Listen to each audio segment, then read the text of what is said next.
있는지라. 아멘. 우리 옆에 계신 분들과 함께 인사하겠습니다. 사랑합니다. 축복합니다.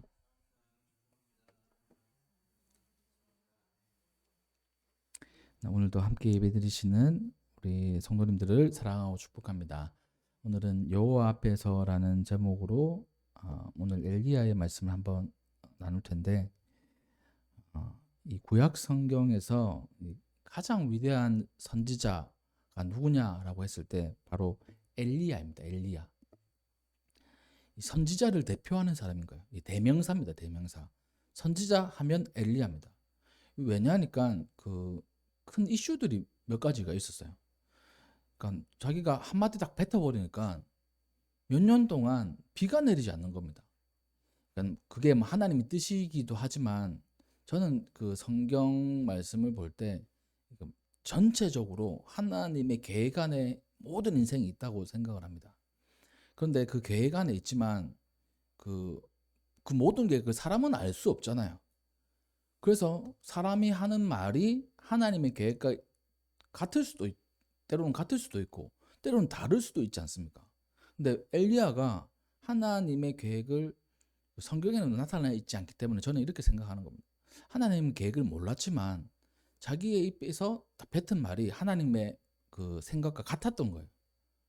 그러니까 진짜 자기는 모른 채 말했지만 하나님께서 그 계획대로 3년 동안 기근, 즉 비가 내리지 않는 그런 이스라엘 땅에 큰 재앙을 내리신 겁니다. 한 사람의 말로 시작된 거예요. 그렇게 이제 본다면 믿음의 사람의 이 선포, 이 말이 엄청 중요합니다. 우리가 선포할 때 하나님 앞에서 이 선포를 하면 하나님께서 그 믿음의 사람의 믿음을 사용하셔가지고 그 일을 이루어 가시는 거예요. 그렇기 때문에 우리가 어떤 마음으로 이렇게 살아가야 되냐라고 했을 때, 하나님, 제가 말하고 선포하고 하는 내용이 하나님의 계획과 정말 딱 맞기를 소망합니다. 이런 마음으로 이제 기도하는 거예요. 하나님의 계획과 맞지 않는 우리가 선포를 해버리면 하나님은 일하실 수 없습니다. 하나님의 계획이 짜여져 있기 때문에. 그렇기 때문에 먼저 하나님의 계획이 이건지 알면 참 좋겠죠. 근데 우리는 하나님의 계획이 뭔지를 모를 때가 많습니다. 그럼에도 불구하고 믿음이 생겨서 딱 선포하게 되면 하나님께서 그 일을 행하시는 거예요. 그러니까 우리 모든 성도님들의 삶 가운데 정말 하나님의 계획과 맞는 그 입술의 선포가 더 많아지시기를 주님의 이름으로 축복합니다. 그렇게 말 한마디에 이 이스라엘 나라 전체가 휘청거리는 거예요. 또 많은 이방 선지자들과 결투가 있었습니다. 이방 신의 제단과 하나님의 제단 사이에 어디에 불이 내리는가? 참 드라마틱한 그런 결투의 장면이에요. 진짜 하나님의 제단 앞에 이 불이 내렸습니다. 그래서 불의 선지자라고 엘리야를 얘기하는 거예요. 그러니까 우리가 상상만 해도 이건 엄청난 일입니다. 그리고 죽음을 보지 않고 하늘로 올라갔어요. 회리 바람을 타고. 그리고 그 사명을 엘리사라는 이 제자에게 맡기고 이렇게 갔습니다. 그러니까 어떻게 보면 인간을 초월한 삶을 산 거예요. 기적의 삶을 살았고 또 위대한 그런 업적들이 있는 겁니다. 그러니까 이 구약에 많은 선지자들이 있지만 선지자를 대표하는 사람이 엘리야라는 사람인 거예요. 그래서 엘리야, 그러니까 선지자를 대표하는 사람 엘리야, 그리고 율법을 대표하는 사람 모세. 그래서 예수님께서 이 변화산에서 엘리야 모세와 함께 이렇게 나타나셨을 때 베드로가 여기서 초막을 짓고 살았으면 좋겠습니다, 이렇게 말할 정도로 이 대표적인 인물 중에 한 사람이 엘리야입니다. 그러면 이 대표성을 띠고 있고 선지자 중에 선지자라고 하는 이 엘리야는 어떤 사람이었고 그리고 어떤 신앙을 가지고 있었겠습니까? 우리가 생각할 때 신앙이나 뭐 삶이 완벽하지 않았을 거예요. 그렇게 생각이 들어집니다. 근데 그 엘리야조차도 우리와 같은 그 연약한 마음도 가지고 있었던 거예요. 그 이야기들을 한번 살펴보고자 합니다. 여호와는 나의 하나님이시다라는 이름의 뜻이 있습니다. 엘리야. 오직 하나님의 권능을 나타내는데 평생을 바친 인물이라고 볼 수 있습니다. 출신은 길라 디셉 사람이고 이 디셉이라고 하면 성경에서도 잘 등장하지 않습니다. 그러니까 변방의 아주 그 작은 그 시골 출신인 거예요. 지금으로부터 이제 기원전 한 9세기경에 활동했던 사람이었습니다. 북이스라엘 아합 왕 또 및 아시아 왕 그 시대에 활동했던 사람이고, 이 아합이라는 왕은 성경에서 평가하기로 가장 악한 왕이에요. 그 시대 때 가장 악한 순간에 가장 강한 선지자가 나타난 겁니다. 어떻게 보면 아합 왕과 그의 왕비 이세벨, 그리고 또 그를 추종하고 하나님을 대적했던 바알과 아세라 선지자들과 그 결투하고 하나님께서 진짜 왕이시고 신이심을 선포했던 사람이 바로 엘리야였습니다. 이 털도, 그러니까 외모로는 털이 많고 허리에 가죽띠를 띤 모습으로 그 묘사가 되는데, 그래서 이 모습이 세례 요한하고도 연결돼요. 그래서 예수님께서는 말씀하시기로 그 메시아 그리스도 오기 전에 엘리야를 먼저 보낸다라고 하는 그 말씀이 바로 세례 요한을 보내는 것이다. 그것으로 이제 연결됩니다. 불의를 참지 못하고 강직함 또 용기를 가지고 있는 사람이었습니다. 근데 그런 강직하고 그 사역에 열심인 사람도 그 탈진 앞에서, 영적인 탈진 앞에서는 맥을 못 추는 그런 모습을 봐요. 우리가 전에도 살펴봤지만 로뎀나무 아래서 그냥 죽었으면 좋겠다, 이렇게 생각하고 그렇게 살았던 사람인 겁니다. 그래서 죽기를 간구할 만큼 인간적으로 극심한 우울감과 이 연약함도 보이기도 하는 사람인 거예요. 강한 사람이지만 그 강함이 부러지거나 또 사라졌을 때 완전 텅 빈 번아웃된 그런 모습을 우리가 보기도 하지 않습니까? 바로 그런 사람이 엘리야였어요.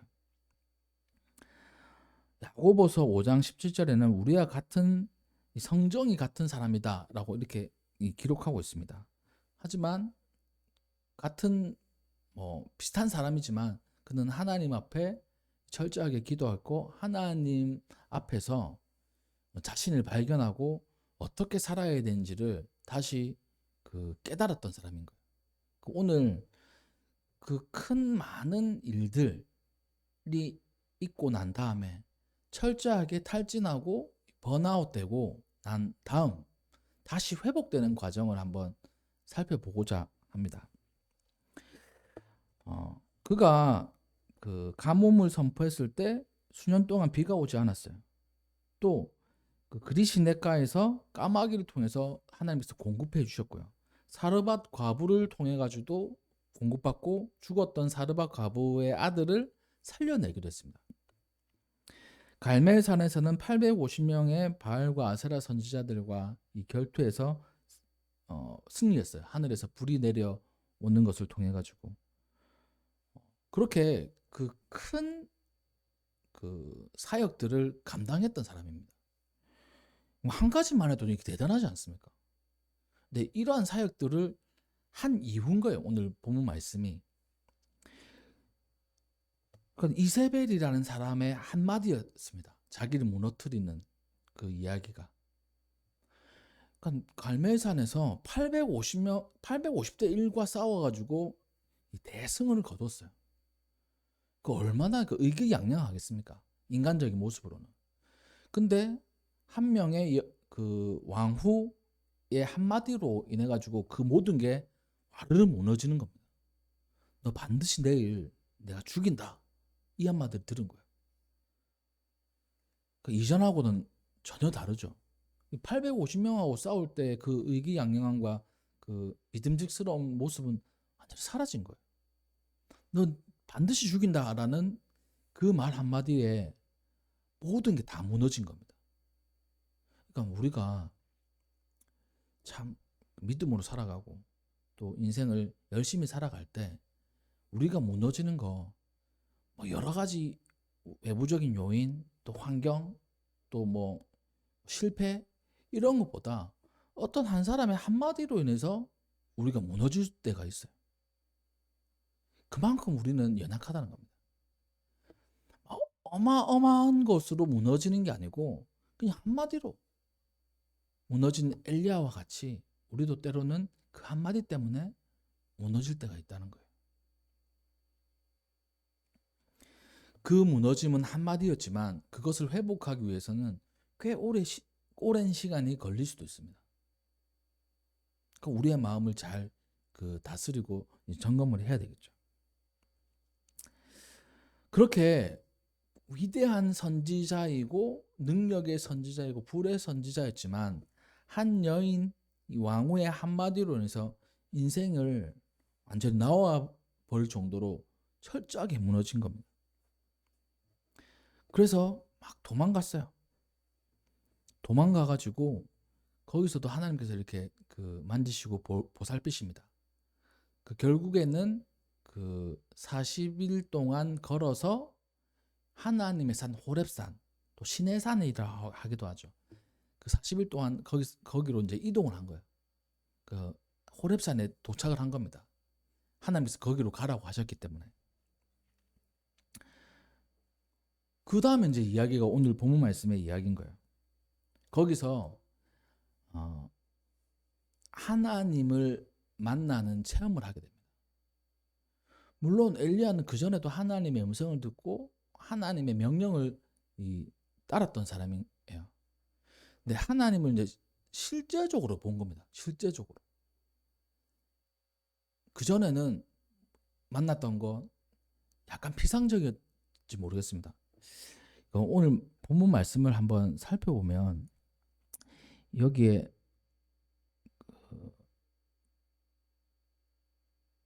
13절 우리가 읽지를 않았는데 13절에 보면 이렇게 돼 있어요.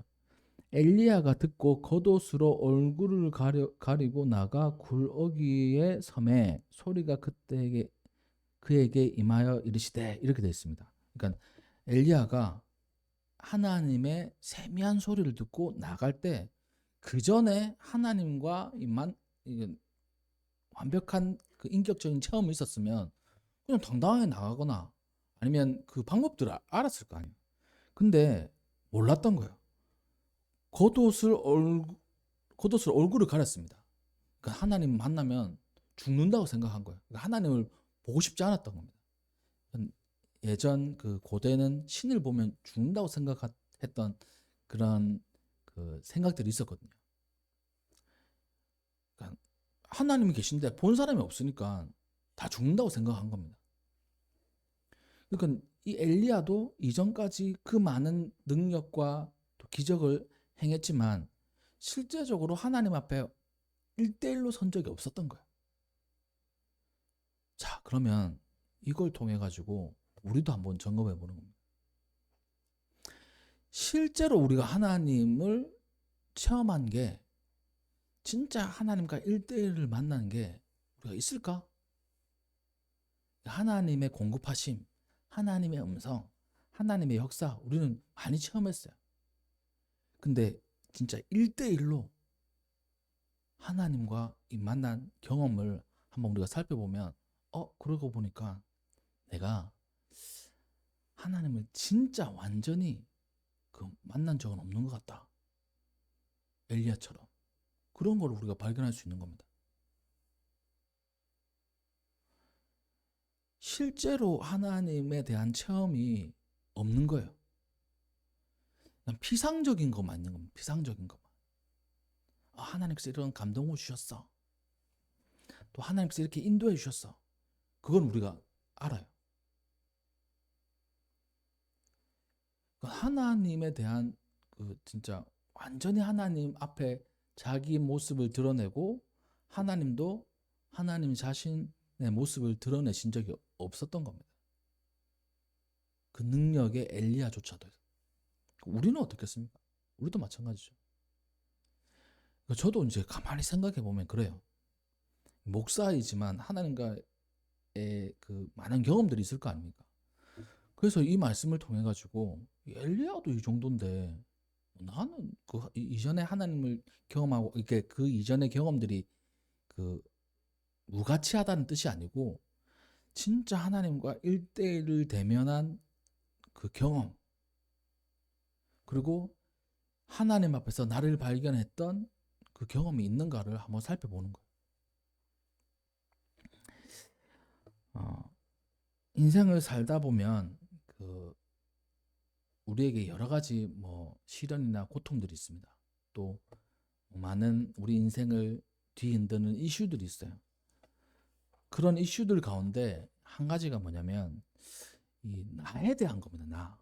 도대체 나는 누구일까? 또 나는 무엇을 하며 살아가는가? 그러니까 인생을 살아가다 보면 인간은 그런 질문들을 하게 돼 있습니다. 나는 뭐하고 살고 있지? 나는 뭐 하는 사람일까? 또 신앙을 가진 사람들은 하나님은 나를 왜 이 땅에 보내셨을까? 나는 도대체 뭘까? 그냥 이렇게 살다가 그냥 죽는 건가? 그런 질문들을 해요.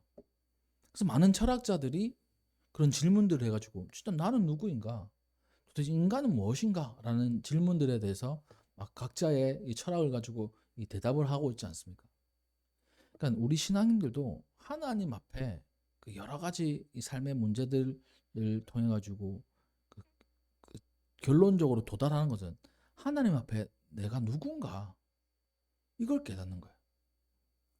아무리 자기가 설교에 이제 결론을 말씀드리면 아무리 자기가 내가 누구지, 내가 뭘 해야 되지, 내가 어떤 존재지 이걸 그 연구하고 묵상하고 한다고 해도 깨달을 수 없어요.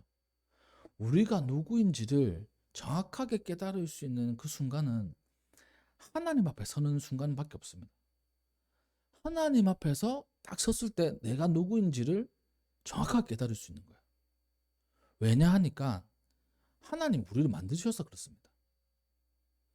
이 제작자 앞에 섰기 때문에 내가 누구인지를 깨닫는 거예요. 그 제가 가끔씩 이제 TV나 그 매체들을 보면 그 아이돌 이런 사람들 있지 않습니까? 연습생 어릴 때부터 연습생을 해가지고 이렇게 키워줘 와서 그 아이돌을 해요. 가수를 하고 뭐 때로는 누구는 뭐 연기를 하고 이렇게 합니다. 근데 그 만들 때 그 아이돌이라는 한 사람 아니면 한 그룹을 만들 때 이 제작자의 그 마인드가 들어가요. 이 팀은 뭐 이러한 그 노래를 하고 퍼포먼스를 하고 이러한 팀을 만들겠다. 제작자의 마인드가 있습니다. 그래가지고 그 마인드에 따라서 아이돌이 이제 제작이 되는 거예요. 그래서 아이돌 열심히 한 다음에 그 먼 훗날에 추억하면서 그 아이돌을 했던 사람들이 얘기하는 거예요. 나는 사실 이런 음악 하고 싶었는데 이 그 PD님이 우리 팀은 이런 색깔이기 때문에 이 노래 이걸 이제 강요했어. 아, 나는 그 노래 하기 싫었는데. 그러니까 나는 막 파워풀하고 이런 노래를 하고 싶었는데 요정을 강요했어. 그래서 요정처럼 이렇게 예쁘게 노래 부르고 또 참 나는 말하는 거 좋아하는데 요정은 말하면 안 돼. TV에 어디 나가서 말하지 마. 신비주의로 가야 돼. 이렇게 된 거예요. 그래서 지금 옛날 1세대 뭐 아이돌이나 이런 사람들 보면 그때는 와 진짜 멋있고 화장실도 안 갈 것 같고 그래서 누구지? H.O.T인가?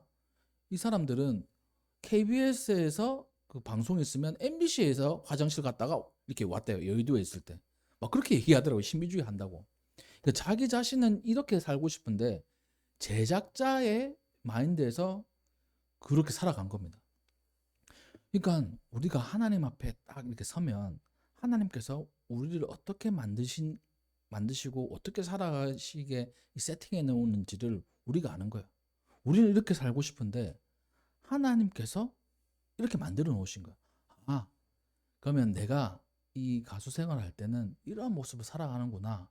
이거를 아는 것처럼 하나님 앞에 우리가 딱 서면 하나님의 세팅되어 있는 그 하나님의 계획을 우리가 알고 그 속에서 나의 부족함과 또 나의 연약함을 발견하게 되는 겁니다. 그리고 내가 이렇게 살아가야 되는 사람이었구나라는 것을 깨닫게 되는 거예요. 비로소 진짜 나를 발견하게 되는 겁니다. 하나님 앞에서. 여기 계신 모든 분들이 나는 누구일까라는 이 질문에, 나는 무엇을 하는 사람일까라는 질문에 선뜻 대답하지 못한다면 우리가 진짜 하나님 앞에 서지 못한 것일 수도 있습니다. 내 인생에 대해서 의문이 들고 또 나의 지금의 현실의 삶에 대해서 의문이 든다면 오늘 본문 말씀에 엘리야와 같은 이러한 과정이 꼭 필요하다는 거예요. 그 대단한 엘리야도 몰랐어요, 자기가 진짜 어떤 사람인지. 그렇다면 이 엘리야가 몰랐던 것을 한번 살펴보고자 합니다. 첫 번째로 이 9절 말씀에 보면 엘리야가 이제 호렙산에, 이제 8절에 보니까 하나님의 산 호렙산에 이르렀다 돼 있잖아요. 하나님께서 호렙으로 이끄신 겁니다. 그리고 하나님 앞에 서야 되는데 엘리야가 9절 말씀에 그곳 굴에 들어갔다 이렇게 돼 있어요. 그러니까 굴에 들어가 숨은 거예요. 하나님 앞에 서야 되는데 아직까지도 자기는 그 이세벨이라는 왕후를 피해 가지고 숨어 있는 겁니다. 숨고 싶은 거예요. 동굴이라는 곳에. 이거는 이제 심리학적으로 보면 이렇습니다. 이 동굴이라는 것은 외부와 차단된 고립된 곳이에요. 그 동굴에서는 그러니까 자기의 생각과 다르게 여러 가지 그 일들이 일어납니다. 이게 무슨 뜻이냐면 이래요. 우리 다 동굴 가보셨잖아요. 동굴 가면 외부하고 다릅니다. 제가 어릴 때 그 기억에 남는 게 제가 엄청 그러니까 초등학교 1학년 때인가 그때 이제 제주도를 한번 간 적이 있었어요. 제주도를 갔는데 거기에 있는 동굴에 갔습니다. 동굴 너무 시원한 거예요. 에어컨을 켜놓은 것처럼. 외부하고 이제 기온 차이가 완전 다릅니다. 그래서 나오면 덥고 동굴에 들어가면 시원하고. 그러니까 외부와 완전히 이게 다른 공간인 거죠. 또 말을 하면 막 울려요. 그래서 재밌게 막 소리도 치고 막 그렇게 했던 기억이 있습니다. 그리고 동굴 안에는 깜깜하니까 그 불을 켜지 않으면 뭐 안 보입니다. 뭔가를 그 의지해야 돼요. 그리고 또 이 불이 고정되지 않고 막 움직이면 우리의 모습도 그림자도 이렇게 커졌다가 작았다 커졌다가 작았다 이렇게 됩니다. 이거 다 경험을 한번 해보셨을 거예요. 그래서 이 플라톤이라는 사람 아니잖아요. 이 플라톤이 동굴에 대해서 이제 비유를 해가지고 우리가 생각하는 거와 또 실제와는 다른 것을 이 동굴에 비유한 그런 게 있습니다. 그러니까 예를 들어서 이런 거예요. 어떠한 죄인들이 동굴에 갇혀져 있는 거예요. 그 동굴에 갇혀져 있는데 자유롭게 있는 게 아니고 동굴 벽을 보고 이렇게 그 수감되어 있는 겁니다. 뒤를 볼 수가 없어요. 그러면 이 죄인들은 동굴 벽만 보는 겁니다. 동굴 벽을 보는데 그 뒤에서는 그 간수도 왔다 갔다 하고 뭐 음식을 나르는 사람도 왔다 갔다 하잖아요. 그 횃불 들고 왔다 갔다 합니다. 횃불 들고 왔다 갔다 하면 그 간수의 그림자가 엄청 크게 보이는 거예요.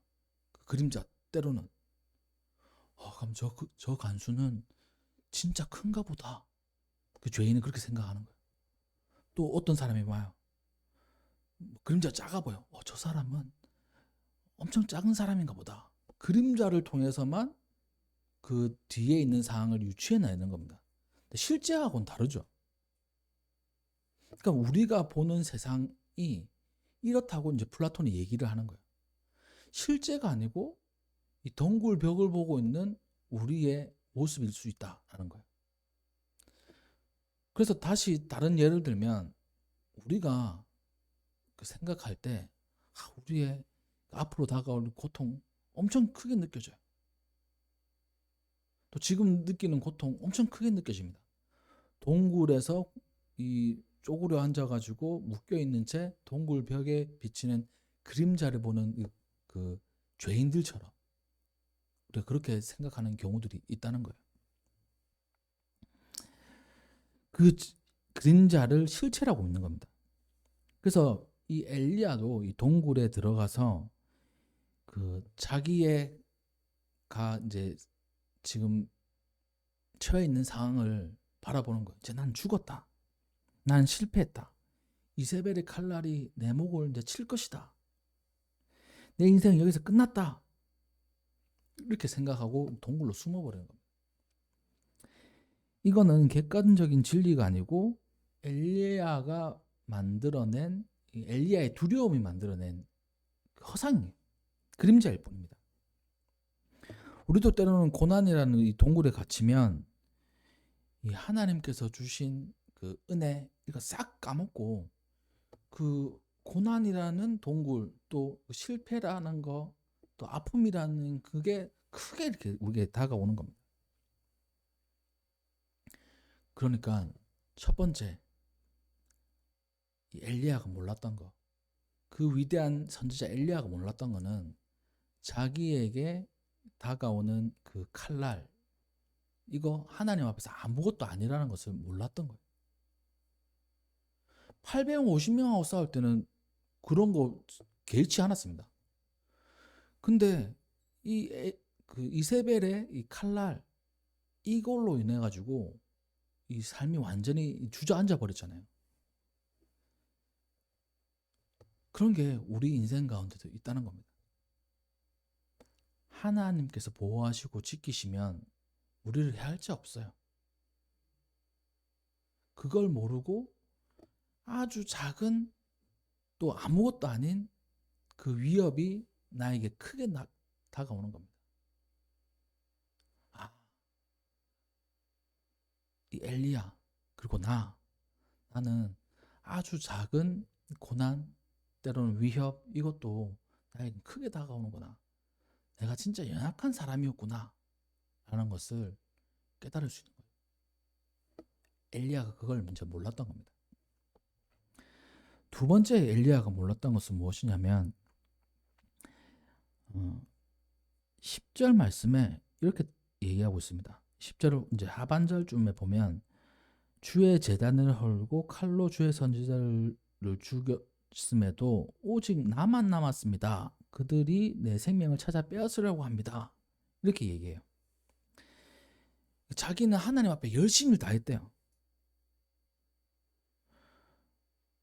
그 10절에 여호와께 열심히 유별하오니 열심을 했는데 유별나게 진짜 열심을 다했던 겁니다. 엘리야가 최선을 다했다는 거죠. 하나님은 그렇게 열심히 다했는데 저밖에 없어요. 이렇게 얘기하는 겁니다. 엘리야야 내가 어찌하여 여기 있느냐. 이때 엘리야의 대답 속에서 우리는 그의 그 잘못된 생각, 자아를 발견하게 됩니다. 내가 하나님 앞에서 열심히 다했습니다. 오직 나만 남았습니다. 여기에 치명적인 착각이 있죠. 나의 열정에 대한 겁니다. 첫 번째는 하나님 앞에 열심히 하는 사람 있잖아요. 나는 하나님 앞에 진짜 열심히 다했지. 최선을 다했지. 내가 뭐 어떤 사람 앞에 최선을 다했지. 그러니까 뭐 부모님이 자녀에게 내가 우리 자녀들을 위해서 최선을 다했지. 또 자녀가 부모님에게 내가 뭐 우리 부모님께 효도 뭐 최선을 다했지. 그렇게 생각할 수도 있잖아요. 또 어떤 사람이 또 다른 사람에게 오늘 본문 말씀처럼 어떠한 그 한 개인이 하나님에게 최선을 다했다고 얘기를 합니다. 하나님 앞에서 최선을 다했다고 얘기할 수 있는 사람이 저는 없다고 봐요. 하나님의 은혜의 크신 은혜 앞에서 하나님 앞에 최선을 다해도 우리는 늘 부족합니다. 부족하다고 생각하는 거예요. 하나님, 제가 나름대로 열심히 했지만 하나님의 크신 은혜 앞에서는 진짜 아무것도 아니죠. 이런 마음이어야 되는 거예요, 사실. 엘리야도 그런 마음이어야 됩니다. 근데 자기는 열정을 다해서 열심히 다했다고 얘기하는 거예요. 어떻게 보면 하나님 앞에 영적인 교만입니다. 열심을 가장한 교만인 거예요. 우리도 그런 거 있을 수 있습니다. 두 번째, 나만 남았다. 나만 신앙생활 하고 있다. 나만 성도다. 이렇게 얘기하는 거예요. 근데 하나님께서 그 다음에 말씀하시죠. 7,000명을 남겨놨다. 이렇게 말씀하시는 거예요. 그러니까 자기만 하나님을 위해서 애쓰는 것 같았어요. 근데 하나님께서는 야, 니만 있는 게 아니고 바알과 아세라에 무릎 꿇지 않는 7,000명이나 있어. 이렇게 말씀을 하시는 겁니다. 나만 신앙생활 하는 줄 알았던 거예요. 아니었어요. 이 두 가지 착각이었습니다.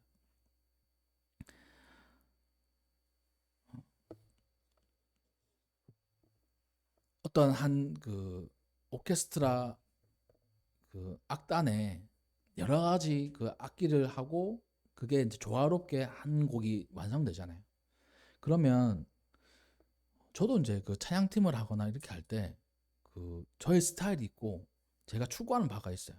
근데 그걸 다 얘기하지 않습니다. 왜냐하면 하나의 한 곡이 이루어져야 되기 때문에. 아, 저 드럼을 이렇게 쳐줬으면 좋겠어. 저 기타를 이렇게 쳐줬으면 좋겠어. 이런 것도 있지만 그 한 곡을 완성하기 위해서는 그 지휘자를 따라야 되는 겁니다, 사실. 어떤 한 그 오케스트라에 그 뭐 바이올린 하시는 분이 아, 이렇게 해야 되는데 이건 음악이 아니야 하고 뛰쳐나갔어요. 가정을 하게 된다면. 그러면 그 사람은 잘 몰랐던 겁니다. 이 음악을 지휘하는 사람이 자기라고 생각한 거예요. 근데 그 음악을 만들고 그 한 곡을 완성하는 사람은 지휘자입니다. 지휘자. 지휘자 뭐 그냥 손만 까딱까딱 하는 것 같지만 진짜 그 지휘를 할 때 온 힘을 다하고 그 정성을 다하는 거를 저는 사실 몰랐거든요. 근데 제가 성함은 기억 안 나지만 제가 그 광화문에 있는 예술의 전당? 거기 예술의 전당인가? 거기서 그 지휘자의 공연을 본 적이 있습니다. 우리 선배 분이 티켓이 2개가 있어가지고. 근데 그분이 이제 마이크를 착용했어요. 곡도 설명하고 하는데. 근데 지휘를 하시는데 숨소리가 얼마나 거친지 힘을 다해서 하더라고요, 진짜. 지휘를. 아, 저렇게 하시는구나. 몰랐어요, 그 정도는. 그냥 손만 까딱까딱 하는 줄 알았어요. 근데 온 생각과 집중 그리고 또 힘을 다해가지고 이 숨이 이게 그 가쁠 정도로 하시더라고요. 그래서 한국이 만들어주는구나. 그때 이제 알았습니다. 그러니까 지휘자가 이제 그 만들어가는 거예요. 근데 한 그 연주자가 아, 이거 아니야 라고 하면 그 사람이 지휘를 해야죠. 자기는 지휘를 해야 되는 사람인 거예요. 그러니까 하나님께서 우리의 지휘자가 되십니다. 우리를 지휘하시는 거예요. 나의 열심, 나의 그 이런 게 내 인생에 내가 지휘자다라고 생각하게 되면 또 나만 남았다, 나만 그 선지자다, 나만 성도다, 나만 믿음의 사람이다라고 하면 지독하게 허무주의에 빠지게 되는 겁니다. 하나님께서 우리를 인도하시고 지휘하시는 분이다라는 것을 알지 못했던 거예요, 엘리야가. 그리고 마지막 세 번째는 그 하나님께서 밖에 나가가지고 하나님 앞에 서라 이렇게 말씀하십니다. 그리고 여러 가지 자연 현상들이 일어나요. 강한 바람이 일어나고 바위가 부서지는 그런 바람이 있습니다. 하나님이 안 계셔요. 또 지진이 일어납니다. 하나님 안 계십니다. 지진 후에 불이 일어나요. 하나님 계시지 않습니다. 그 사이에 세미한 음성 가운데 하나님께서 말씀을 하시는 거예요. 세 가지 압도적인 형상을 보면서 아, 저렇게 하나님께서 나타나시지 라고 생각했지만 하나님이 안 계셨습니다. 세미한 음성 가운데 하나님이 계셨던 거예요. 그러니까 우리가 생각하는 하나님은 강한 바람이 있고 지진이 있고 불이 임하는 것처럼 엄청나게 대단하게 그 큰 기적을 일으켜 줄 우리가 만든 하나님, 그런 모습을 우리가 상상합니다. 근데 하나님 그러지 않으세요. 우리는 하나님을 나의 성공이나 가시적인 큰 축복이라는 이 강한 불꽃 속에서, 강한 바람 속에서 찾으려고 합니다. 근데 하나님은 우리가 모든 힘을 빼고 정말 주의 깊게 귀를 기울여서 만날 수 있는 존재라는 거예요. 그러니까 우리가 세미한 소리를 들으려면 엄청 사람이 집중해야 되지 않습니까? 그런 것처럼 하나님을 진짜 만나려면 진짜 온 정성을 다해가지고 귀를 기울여야 돼요. 하나님 앞에. 그리고 그 지점에서 하나님께서 말씀하십니다. 너는 내 것이다. 그리고 여전히 너에게는 할 일이 남아있다. 너의 계획은 이것이다. 라고 이제 뒤에 쭉 말씀을 해주시는 거예요. 그러자 이제 엘리야가 안 겁니다. 아, 내가 참 하나님의 그 능력을 뒤엎고 참 교만했구나. 내가 한마디 하니까 하나님께서 척척 비도 안 내리시고, 내가 한마디 하니까 비가 내려버리고, 내가 한마디 하니까 불이 확 임하고, 내가 막 힘들 때 음식 갖다 주시고, 이게 내가 섬기는 하나님이 아니고 내가 하나님이었구나. 내가 뭐 안다고 했지만 진짜 몰랐구나. 하나님 앞에 나도 몰랐고 하나님도 정확하게 몰랐구나. 이걸 깨달을 수 있었던 겁니다. 그러기에 이제 말씀을 정리하면 우리가 우리 스스로를 발견하고 우리 인생에 여러 가지 그 풀리지 않는 거, 이걸 우리가 깨닫기 위해서는 하나님을 우리가 정확하게 만나야 돼요. 하나님 앞에 서야 됩니다. 동굴 밖으로 나와야 되고요. 그리고 이전에 내가 했던 것들을 그거 뭐 자랑으로 여길 게 아니라 하나님의 계획 속에 있는 내가 가장 완벽한 사람임을 누구보다 깨닫게 돼야 돼요. 바라기는 우리 모든 성도님들께서 진짜 하나님을 만나가지고 내가 진짜 누구인지를 정확하게 아셨으면 좋겠어요. 저도 그렇고요. 우리 성도님들도 그렇고요. 뭐 자유가 없는 것 같습니다. 하나님의 계획 속에 내가 있다고 하면. 근데 자유가 없는 것 같지만 그 안에 진짜 자유가 있어요. 그 안에 진짜 평안이 있습니다. 자기의 인생 가운데 하나님의 계획 속에 내가 있다. 그리고 그 하나님의 그 쓰여지는 그 매뉴얼대로 내가 살아가야 된다라고 했을 때, 아, 뭐 내가 뭐 로봇이야 뭐야? 이렇게 생각할 수 있는데, 이제 그 계획 속에 있고 그 안에 있으면 참 자유를 느껴요. 진짜 하나님께서 주시는 참된 자유를 누릴 수 있습니다. 그러기에 이번 한 주간 동안 세밀하게 우리에게 말씀하시고, 내가 하나님 앞에서 어떤 점이 교만하게 이렇게 살아가고 있는지를 알게 하시고요. 또 내가 갇혀있는 동굴 속에서 나오게 하시는 그 하나님 앞에 섰을 때 우리의 모습을 발견하고 또한 우리가 어떤 사람인지를 알게 해 주실 것입니다. 그래서 그러한 그 하나님 앞에 한 주간 바로 서시고 그 나를 향한 하나님의 계획을 또 깨달으실 뿐만 아니라 그 안에 참된 자유와 참된 평안을 누리시는 우리 모든 성도님들 되시기를 주님의 이름으로 축복합니다. 기도하겠습니다.